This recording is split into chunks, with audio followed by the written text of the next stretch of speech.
Hello and welcome, I am Ashysource, aka Ashy, and today I'm going to be talking about Dragon Age the Veilguard, but this is going to be a quick news update video where I'm going to be talking about the last things that we may have missed in the last few days. So let's jump into this. If this is the type of content you would like to see, Dragon Age news or Bioware, then you're in the right place. So like and subscribe to see more. Let's jump into it. Okay, first up is IGN. They finished up their news coverage last month with 3 articles. The first one is called Bioware reveals all the ways that Dragon Age the Veilguard evolves the relationships in its steamiest romance. This one was a little bit of like everything we've already talked about again. Like, I feel like I've read this article like 5 times because there's so many that's exactly like this. There was one especially like from Game Informer, so I'm not gonna really talk about this one because it's just the same thing. Oh, they made the characters grounded, relatable, and that they're romantic. Some of them are physical, blah blah blah. So a lot of the stuff is just rehashing. I'll put it in the description if you guys want to really read it, but it's not really that much new stuff in there. This one, mostly people were talking about that they were saying like Tash has the most steamiest romance, and that you may or may not wake up in a coffin. That's what people were talking about not too long ago. The next article that they had was how Dragon Age the Veilguard grapples with the series' widely expansive lore and your choices in it. This one was one that was controversial. This was the one where they talked about the choices in Rook. The only thing I really want to mention is that they said that Solas has a connection with Rook, and that Rook is supposed to be a mirror of Solas, yet they say that Rook is a blank slate. I don't know how that works if you're supposed to be somebody who mirrors somebody else and their behaviors, things like that, because that's what they usually mean by mirroring someone.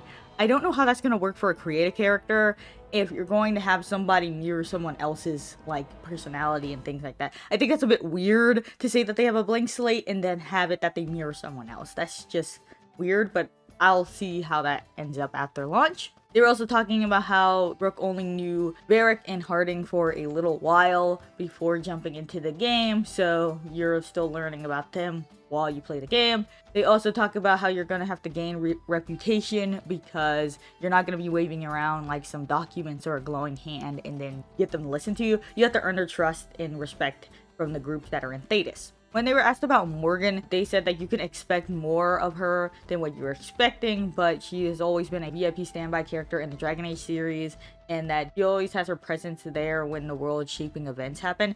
And I will say this is a bit weird because when I get into the choices, that's just a bit weird to say that because she has nothing related to the choices, but we'll get into that. They also asked about the old gods Andraste and the Maker, and they said some of those things will be revealed, but they said that they usually like to keep stuff secret, and that these are one of them, that in the Black City, those are like the biggest mysteries of Dragon Age IP, so they said that they're gonna probably keep those a secret, but you'll learn a little bit more than you know now.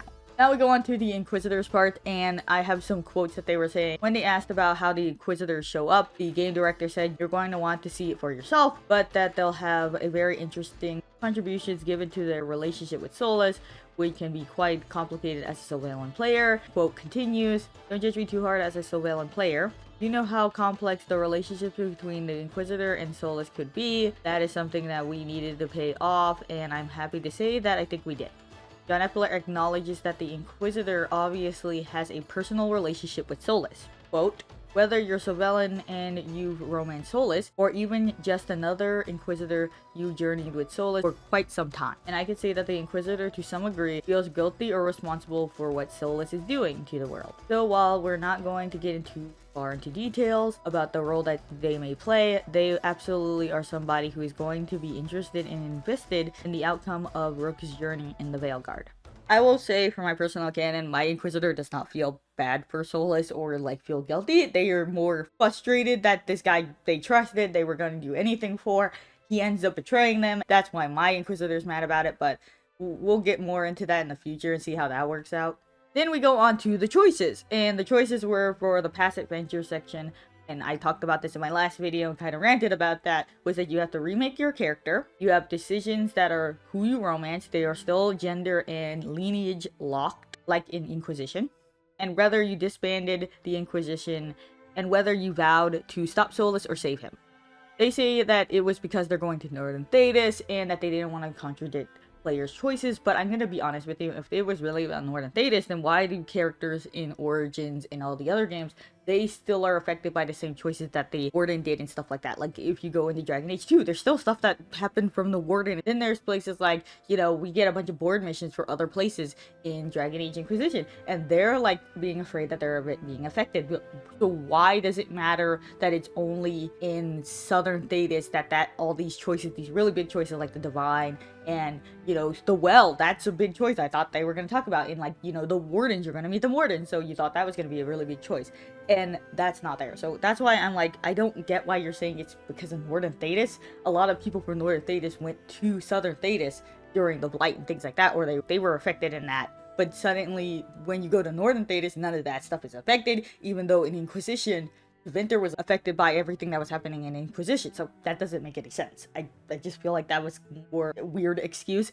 Also, the contradicting and stuff like that, I just feel like that's kind of lame, because you just don't have to write certain things that has connection to that. Like, you don't have to write about every choice in the game. You just have to mostly focus on things that were really big. There's some really big choices in Dragon Age Inquisition that some of these people thought that was going to be answered in this game, and it's not. And that's why I just think it's a bit weird that they're trying not to say that they're going to contradict things, but then they don't mention it. Like, Morgan's gonna be in here, but there's nothing to do with the Well, and most people let her drink from the Well. Like, what?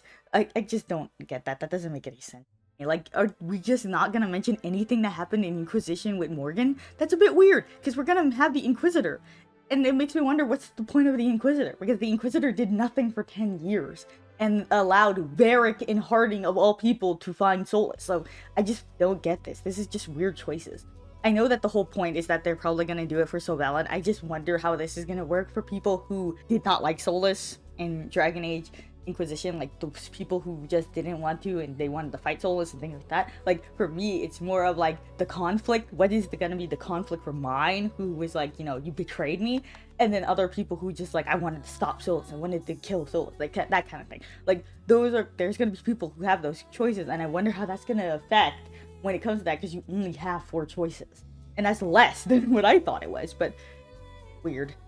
It goes on, and then having a long thing talking about that, how basically they're going to not try to contradict things, and they mention the Chargers and stuff like that, that's a wrong choice, but it's not a canon choice. And I want to mention that also in the romance thing, you can't choose if like Blackwall or Iron Bull died in Trespasser, so that's gonna be weird.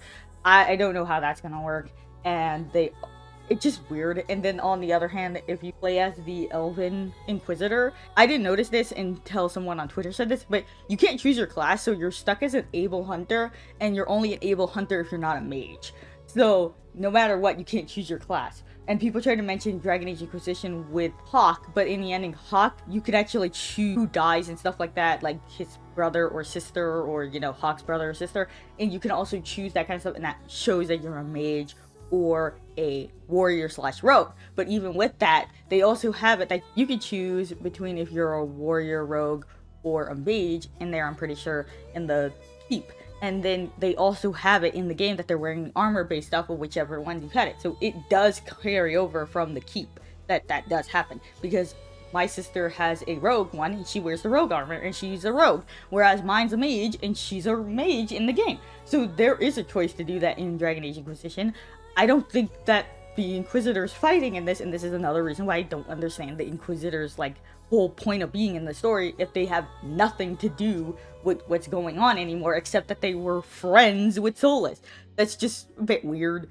I just don't know how that's gonna work, because they literally don't do much with that character. But yeah, that's about it. Last article that they had was how Bioware finally got Dragon Age to the finish line after a tumultuous decade. This article was kind of like another one that was from Game Informer about the development. They basically say most of the stuff that was in there, you know, how they went back to their roots and stuff like that. That's basically it. I'll put it in the description once again. All of these, I just didn't want to go too into detail, because I've already talked about this on my channel before, so I just don't want to keep doing that and talk about the same thing over and over again, because that's not the point. We're just talking about like news, things like that, and not the same things over and over. But this one, if you're really into development and stuff like that, and you missed out on the development of Veilguard, then I would definitely recommend reading this. And this is very long, and it gets really into the stuff that you may have missed from Game Informer. So there you go. Into smaller news, Dragon Age the Veilguard has been enhanced for PlayStation 5 Pro. Yeah, they talked about that and saying something about the graphics fidelity is 30 and 60 for performance, and that they enhanced it with AI or something like that. And yeah, I will put the quote on the screen, but yeah, it's basically for that. I don't really care about the PlayStation 5 Pro because it's just too much money. So I'm just basically like, okay, that's cool for people who have that, but I have a base PlayStation 5, so I don't care. I feel like for other people who are really into that, yeah, I'm not spending like $900 on PlayStation, so no thanks. Moving on. Then we got some footage from a PlayStation State of Play, and this one was showing off the fight, I guess, at the West Hop or something. It had the Great Wardens, but yeah, they show off this fight, and yeah, it looked cool for the cutscenes, but the gameplay was horrendous. I'm gonna be honest with you, I don't know why they did this. The gameplay is like cut up. You can tell the footage is being cut up. You can tell that these people are not dodging properly, and that they're barely hitting the thing until like the ending of the video. It's like really weird. Why are you fighting this dragon so weird?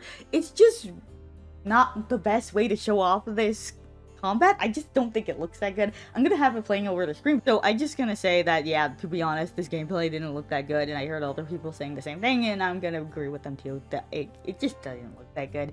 They also show off a video for Mage Build Deep Dive. It's helpful if you're going to be playing as a mage, but I think I'm gonna play as a rogue or a warrior this playthrough, so I don't know for sure. But yeah, this is a good thing if you want to try to have the same thing as them and stuff like that, and use the way that they were doing it. Hopefully you don't play as bad, but you know.